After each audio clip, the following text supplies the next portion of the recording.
Good morning. It's cleaning day.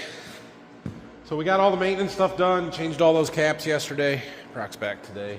I've got a few other things going on. I'm trying to catch up on some paperwork on stuff on the computer. I've got a new forklift battery that's supposed to show up today. We'll see if they actually call me ahead so that I can be there and they don't just turn around and leave, or they show up and nobody's down at the seed warehouse, so they leave. I don't know. They're supposed to call me. I've got somebody coming up today to drop off another tote of DEF, I think. So that'll be here in a little while because our DEF tote is empty. And maybe somebody coming to look at a semi this afternoon. So all kinds of good stuff going on. But primary objective of the day is to get this finished, washed, cleaned, polished, done, out of here-ish. Probably won't leave today, but we'll be done.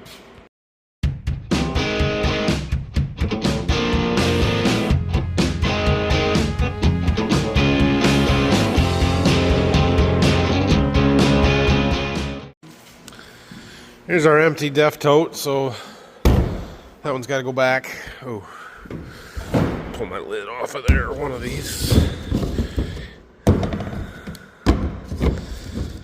Can't ever remember. The tube thing that we've got doesn't fit in these lids very good. I don't know if I bought the wrong one or what the deal was, but it's not long enough. The threads are wrong. It just doesn't work very good, but it's fine. DEF's here. Brock's getting to drive the new forklift. Oh, Brock jumped off. My turn. Stupid parking brake.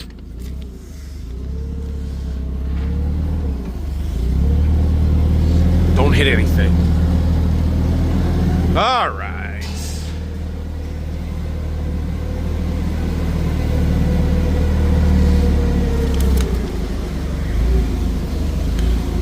Taking bets on who's going to be the first one to scratch the new forklift. It's going to happen. We know it's going to happen. There we go. Okay. He's washing, making our tractor all nice and pretty. You having fun here? Not bad. We're not detailing yet. That's what I don't like. Not detailing yet. Yeah, I know. Brock's a macro washing guy. He's not a micro and fine details kind of cleaning.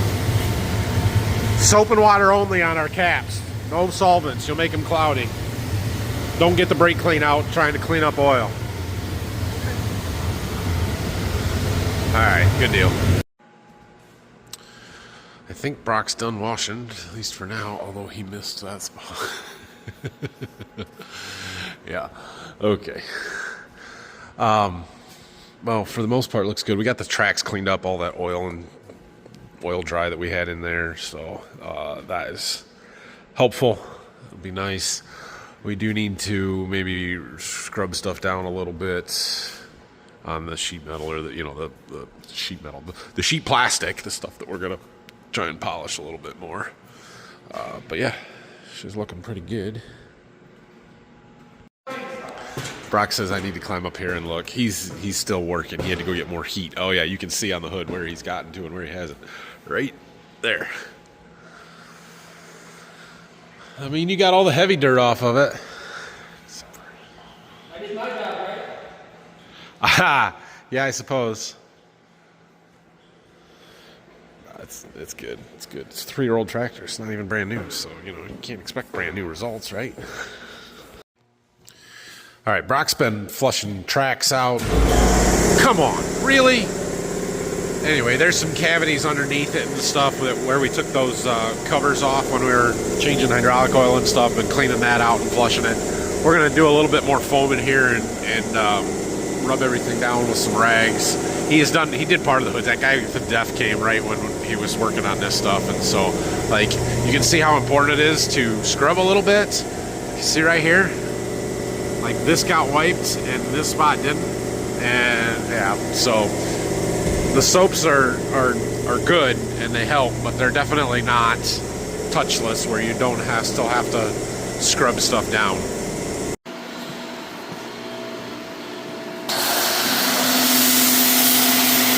Oh man, that is still cool to watch.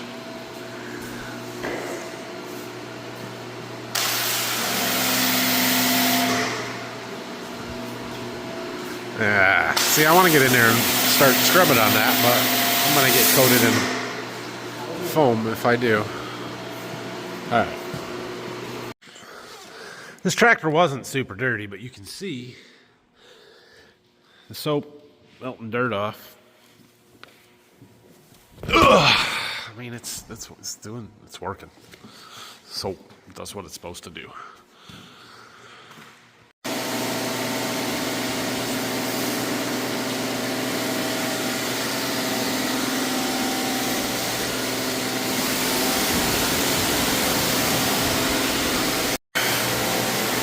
All right, this is coming. It's looking pretty good here. So we're gonna finish foaming, scrubbing, rinsing here before lunch, and then go eat lunch, let it dry off a little bit.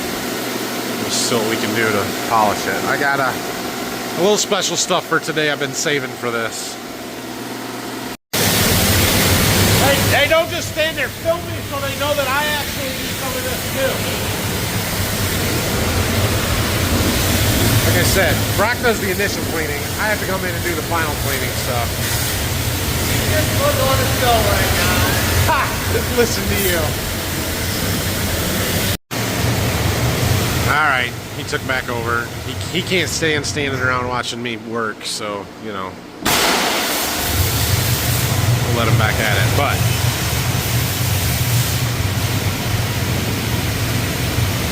see if he finds it.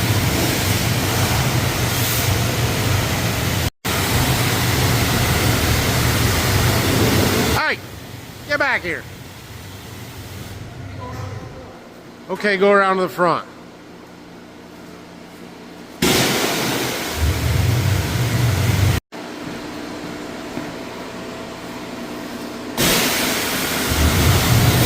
Oh, he got it. I don't know if he saw it or if that was lucky, but he got it.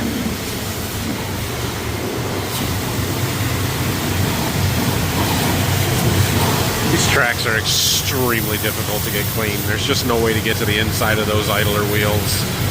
You get dirt out of them and they get packed full of crap.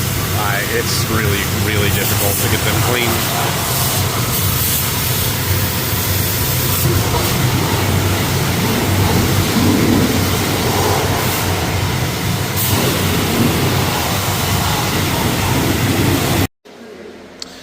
I think we've gotten the dirt off of it that we are going to get off of it. So we probably should dry it before we go to lunch. Just wipe the hood and stuff off so that we don't get water spots. And then we'll come back, we'll let her sit for a while and come back and see what we can do to polish in this afternoon. We do have to grease everything yet too, so we'll take care of that. Before I leave though, I was reading through some of the comments on today's video from yesterday. Seems that you guys think all my caps are gonna break off the second we drive into a field. I think you're wrong, but yeah, I don't know, maybe. Steel caps are great because they're durable, but I can't see anything, right? And yeah, these do stick out a little ways, but I don't think it's more than the old caps did, at least not on the big ones. These ones, maybe a touch. The little tiny ones on the top here, yeah, these ones do stick out a little more because those were flat before, but so what? I have absolutely zero concern about a cornstalk punching through one of these plastic things. They're very thick. Like, this is not thin plastic that is just gonna break, right? I don't know how well you guys can see that, but yeah, cornstalks I'm not worried about at all. Even mud, if we happen to get this thing buried in a mud hole and get stuck, not gonna be a problem. It's gonna make them dirty. It might scratch them a touch, maybe, but I'm not worried about it breaking them. The only scenario or possible scenario where we break one of them, in my mind, is if we get it buried in the mud and just happen to catch a rock wrong. Maybe in that case, Phil was worried about down to Berkey where we've got our roundabout that we have to go through and catching a curb, but even that, they're sitting way above a curb, and if you catch the edge of a track on a curb, you have much bigger problems than a broken cap. So I have no real durability concerns. Like, if you're driving close enough to something to hit it with those caps, you're doing it wrong to start with. Right, Brock? Because who's going to break them if they're going to get broken? Grain cart driver, that's right. Which is him most of the time and me the other half of the time. So, yeah, these are not a new concept. Like, these Kyle caps have been used on tractors for years and years and years. They're very common on tracked equipment, specifically the older 8RTs and 9RTs. I imagine people are using them on the 9RXs. I don't know about the case ones. They have a little bit different hub style with a snap ring and stuff, but I'm sure that they make a style for those, and how they all, they're not uncommon is what I'm trying to say here. So anyway, we're gonna get the towels out, do a little bit of wiping down on the hoods and the sheet metal, the sheet plastic, and then we're gonna go to lunch. Not so bad. She's not so bad. Lights reflecting off of it. All right, let's let her dry off for a while. We'll come back and we'll do some polishing. Good work, Brock. Oh yeah, another question I keep getting about is on our track wear, when I was talking about that a few days ago, if we can swap them side to side to even out the wear. Yes, those tracks can be swapped side to side. It's kind of a lot of work to do it. And the wear is even. That's one of the things I was trying to point out in that video, was that yes, we have some wear. There's some cupping on the treads and stuff that's kind of strange in how it wears, but it's normal and expected, and it's even. It's on both sides of both tracks, both rear tracks. So I don't know that swapping them side to side is going to do much for us, but we can do that, and we probably will do that at some point, but it's not something you're going to do more than once in the life of a set of tracks. And so we're not halfway through the life of these tracks yet, so there's no reason to do it yet. Just getting back from lunch. Look, we got a couple of boxes here. Let's start with this one. This one is a seed delivery. That is this year's sweet corn seed. Trying a new variety this year. I like to try different things, mix it up. So Matriarch, Attribute 2, that is Roundup ready. Got all the good stuff in it. It is got Viptera trait in it. They call it Attribute 2 in sweet corn, but it keeps the earworms out. No bugs, and I can keep the weeds out.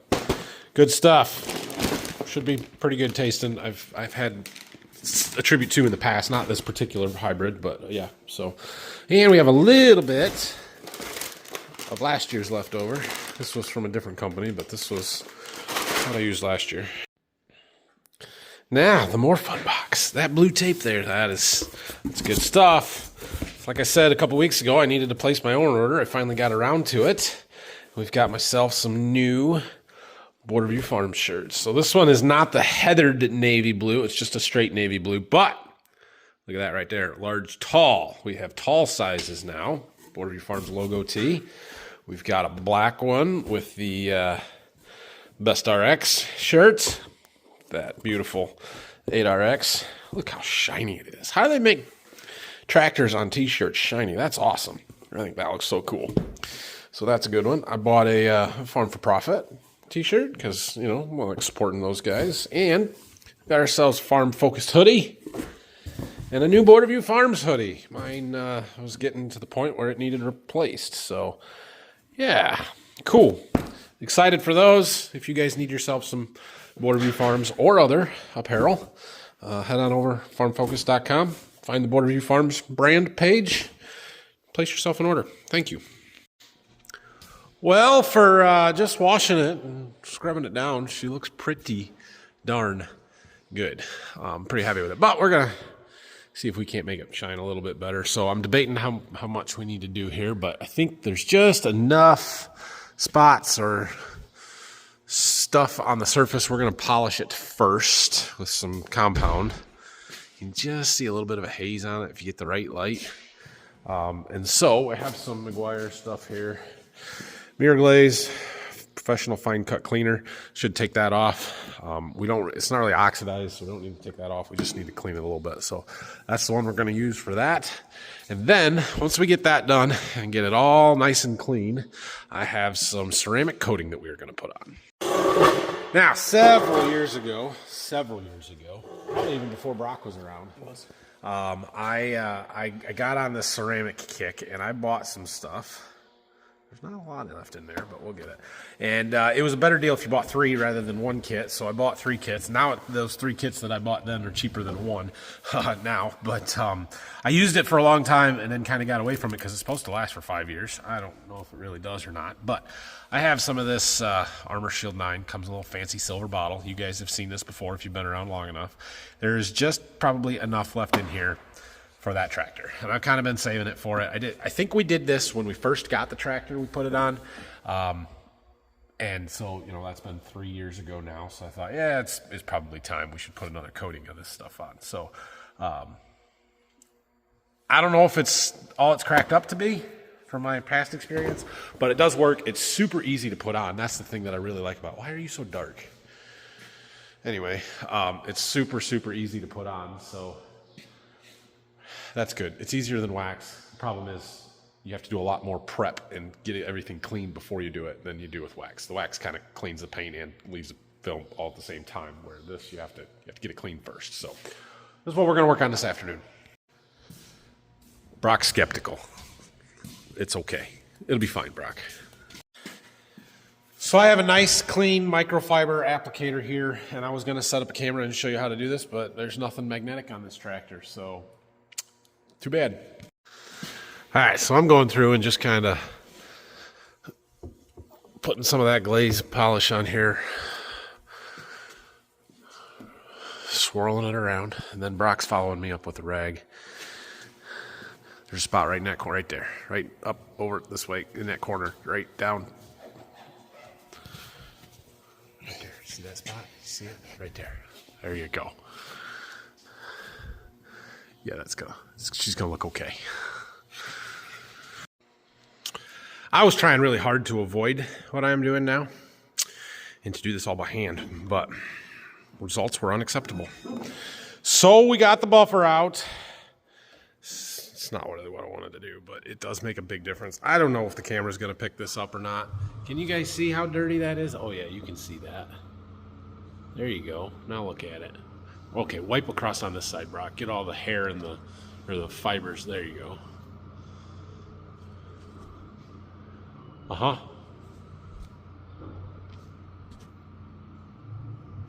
Yeah, it's making a big difference getting the water spots off. And there's still a couple of spots I can see on that side, but it's pretty nice. And it's making it very smooth. So I'll do the hood with this thing. That wasn't really my plan. Doesn't really need that, but I'm being picky. It gets all over me with the buffer, and these hoods have those screens on the top for air intake and such. You always get compound in them, and it's a pain in the butt to get it out, so that's why I try and avoid them, but it does shine it up really nice. It looks fantastic. Beautiful. We'll get it wiped down. I did everything on the top, which is kind of where the water sat. We had some water spots. The sides of the hood didn't look so bad to me, so I'm not entirely convinced I need to do them. Not that there's that much there. It wouldn't take very much to do it, but those seemed okay to me. I'm going to get another rag and start buffing. Now, I am not a professional detailer, nor have I ever claimed to be. I don't particularly enjoy the whole buffing and polishing process, but I do love the results, and yeah, I mean, it looks pretty good. We haven't put our ceramic on there yet. We're getting ready to do that. I just wanted to climb up here and look at it and see. There's a spot. I see a spot right. It's right there, but you can't see it. We might have to do something about that spot. Other than that, the hood looks pretty darn good. We're gonna need to take this outside in the sunlight. It'll probably make me feel less good about it, but it also could look really good outside. All right, let's do this. Let's put our ceramic coating on. So I gotta find a way to mount you guys somewhere. Hold on, right here for a minute at least. There we go. Armor Shield 9, little tiny bottle. There's not a lot left in here, but I think it's enough for the hood. We're just gonna do the hood here. We have a little foam applicator thing with a little towel. I don't think that's what they call microfiber, whatever. Little applicator towel on top of there, and it does not take much. A few drops. few more the first time, and then less after that. Oh, you guys couldn't even see it. Anyway, a few drops. And now we go on, and you're gonna go one direction, and then the other direction, and then we let it dry for a little bit, and then we wipe it off. You just watch. Just watch. Just do that.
Okay, I got this side done.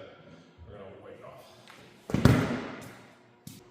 off. A little haze to it here from that, and we're just gonna go ahead and use our microfiber and buff it out. This coating will continue to cure for the next like 24 to 48 hours and get shinier and shinier and shinier the longer we wait. Fortunately, we're busy the next 48 hours. We are. Oh, darn. So we can sit here and cure.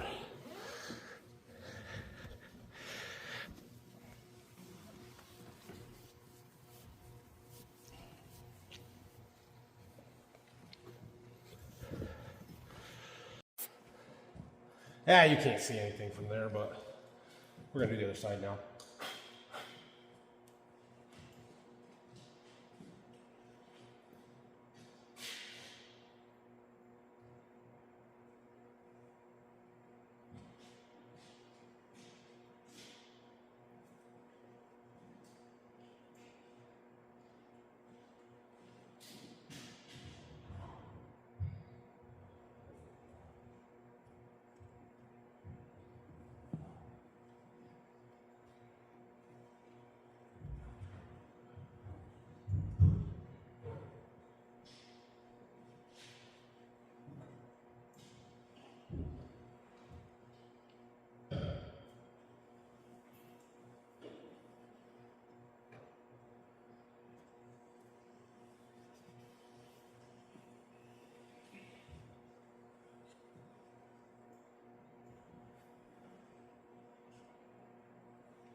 Huh?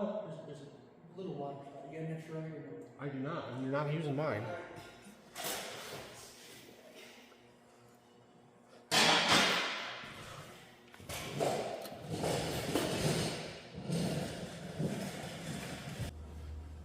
I hear my truck going by. It's either a truck or van. Yeah.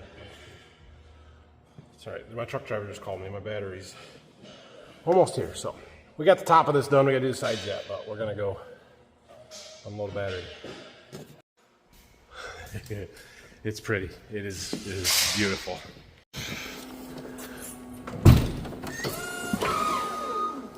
There she is. We'll get her uncrated in a minute here.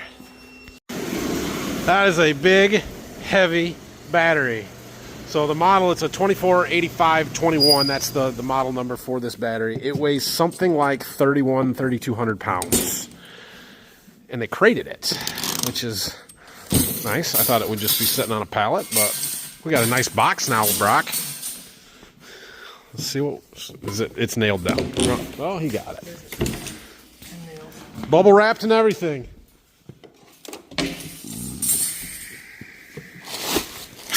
This is one expensive battery, let me tell you. It is not a reconditioned battery. It is a brand new battery. This place I bought it from online was about $5,000 cheaper, which says something about how much this cost for this battery than the local forklift places that I had talked to about getting one. They were basically the same price for a new one as the other ones were reconditioned, and I thought, yeah, I'm going to take that up. And it was only from this place, it was only like $1,500 cheaper to get a reconditioned one than it was for this one, brand new. This one comes with a 7-year warranty. The reconditioned ones come with a 1-year warranty. I thought, yeah, that's kind of a no-brainer. So the battery that I've got in here, this is the one we are replacing. You can see we've got corrosion and stuff growing on it. I probably haven't taken the best care of it. That's on me. But we've had that for 10 years, and it still works. It doesn't work for very long. I can't even get a full truckload unloaded of boxes.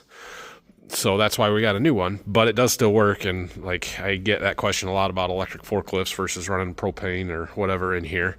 Propane would probably be okay.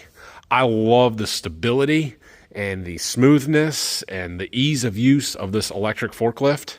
And I know you can get cushion tires on propane ones and stuff, but this is just, this forklift particularly is fantastic from an operation and usability standpoint for what I am doing. So if I got to spend a little bit of money once every 10 to 15 to maybe 20 years, the new one will last me. Who knows? I'm okay with that. Oh, it's nice. There's supposed to be a fill level indicator light on it, which I don't see. And like this one has one. It's on the top of the battery. Let's open this up. It doesn't work. It used to work.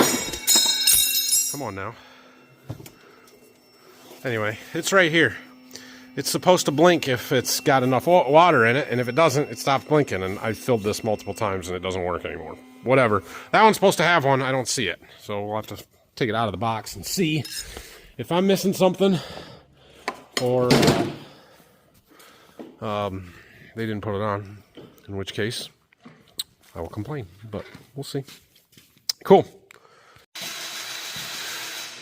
Back to our tractor here. We'll get this finished up. Brock is greasing. He put those cover plates that we had underneath back on.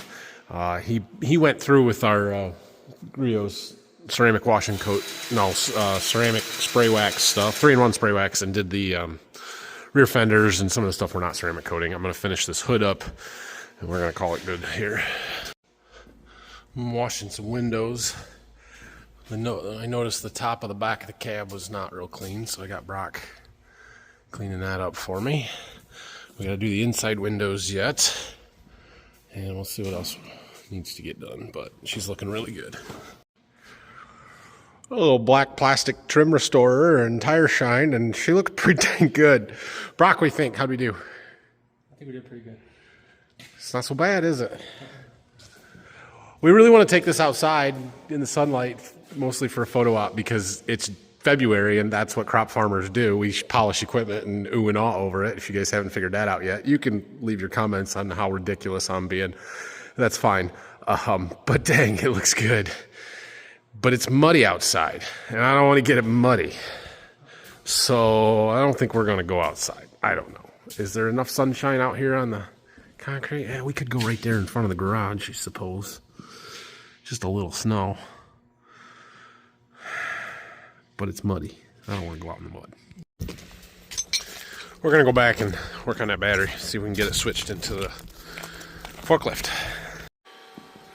We have successfully got the battery out of the box. We had to do a little damage to the box to get our chain in there, and I'm not entirely convinced that chain is heavy enough, but it was what we could get on those connectors. Now that we've got it out and a little more room to work, we might try and find a better way to do this, because essentially what we have to do here is open this up, disconnect the plug there, and then hook onto this battery, and like maybe with a chain up through the top here, pull it out and set it down, and then put this one in there. And it weighs 3,200 pounds.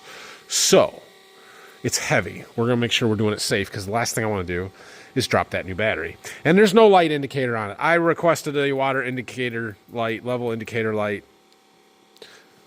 They said they understood my order, and it all was good, but it's not on there. So I'm a little not thrilled about that, but it is what it is. I will let them know that it is not on there, and I'm not thrilled about it, and we'll see if it can be added. They send me one, or how that works. I don't really know, but we'll figure it out. We've got this old one all rigged up here, and I'm just concerned it's going to want to twist on me. I'm not real sure how I'm going to be able to lift this without it twisting. Brock seems to think he'll be able to hold it. I think he's wrong. I can see.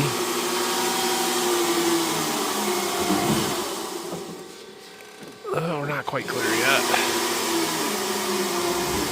Now we are. Oh, we got her. Back her up.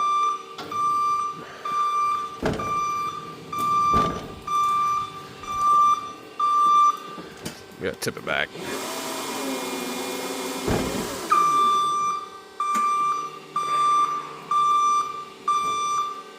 It might try and spin sort of violently here. Or maybe it won't. We're following your mass over there. Hold up. Well, we're going. Stop. Well, I gotta go down. I know, but you can't pinch it in your mass.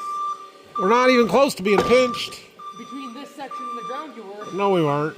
We're not even on the ground.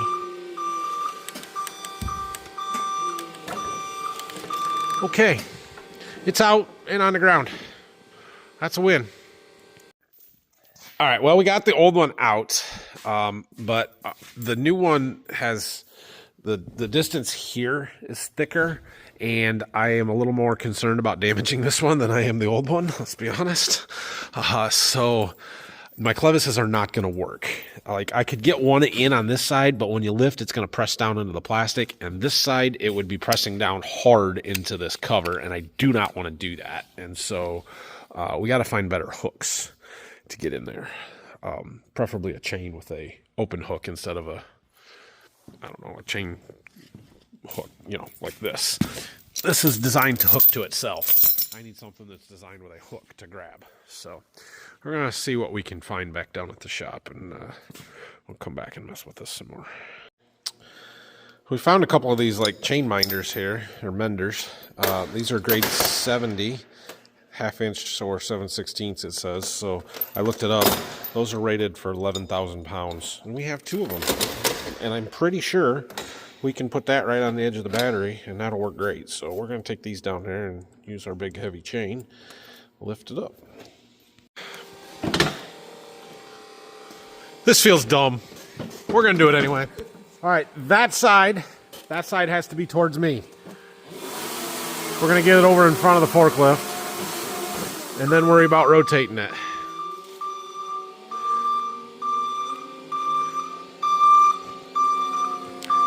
Benefits of having two forklifts: I can change batteries in one without, having to figure out where to get another forklift, or in my case, drive it here from the farm. Okay, we couldn't twist it, so I have a new plan. Brock has little faith in me, but it's okay. I have faith in myself. I can reach from the back and just kind of reach it over there, so we're going to try that. We're going to try it. We'll see how this works. Brock of little faith. Side shift. My chain's not catching, are we? Nope.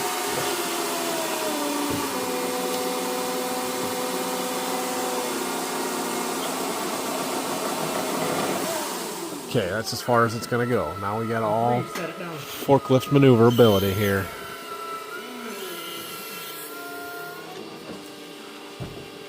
Are we more than half in? Go down. I think you're good. Here we go. Okay, don't take that chain off. Just let me reposition a little. We're gonna get it. We're close. We're close. We're close. Okay, we were hitting up here. I don't have enough through reach, or the chain was hitting, so we need to grab underneath that and just shift it over. But we got to go in about 4 inches yet. So we got to figure out how to do that now.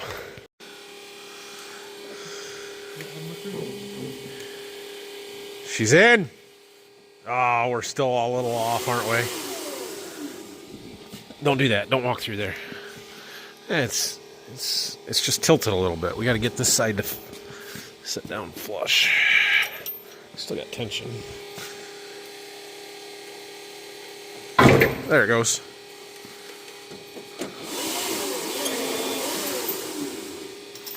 Cool. It's in. Can you believe they wanted to charge me like $500 or $600 for installation? Forget that. I can do this. All right. If the battery indicator gauge says anything other than full when I turn this key, I'm going to be disappointed. I mean, it may need charged, but... Ah! 3 bars down. That's okay. It powered up. It goes up and down. Oh, and it drives. It's nice and smooth. Not that the battery would change that, but that's why we love this forklift. All is good. Hopefully it doesn't die unloading 1 truckload, which is what the old one did. All right, cool. Well, that is good. I'm going to figure out what's going on with my battery water level indicator. And we'll figure out if and how they're coming to get the core or the return. I could probably take it to a local recycling place too and see how much they would give me for it. The one place I looked it up was like 17 cents a pound, which makes that like a $500 and some odd battery. So, you know, it's worth something. All right, I need to get home here soon, get stuff packed, and spend a little time with my family before I head to Louisville tomorrow for a couple of days. But I do have somebody coming tonight to look at this truck, which started right up. We did plug it in earlier today, so it's warm, but didn't have to jump it, which is good. So I'm actually going to bring it around. We're going to put it in the front of the shop here just so it's warm when the guy gets here, or at least we're not out in the cold. The truck won't be warmed up yet. So we're going to pull this nice shiny tractor ahead, and we'll bring the truck around. Oh, look at it. It's beautiful. There we go. All right, well, thanks guys for watching today. We'll see if we sell a truck later tonight here, but I'm just gonna end the video and head for home for now. And the guy's supposed to call me 15 minutes to a half hour before he's coming, and we'll go from there. So we will see you from Louisville. I don't know that we're gonna make a video tomorrow. I'm probably gonna try and make one farm show video for the 2 days that we are there. That should come out on Friday, but look for a live stream Thursday. Yeah, that'd be tomorrow. Look for a live stream tomorrow evening, Thursday night. It'd be, 2 days for me, but 1 day for you guys. And on our way home, we'll do that. So hit that subscribe button. Questions and comments, leave them down below. And we'll see you guys later. Don't forget to head over to Farm Focus, grab yourself some Border View Farms merch. Appreciate it. See you guys.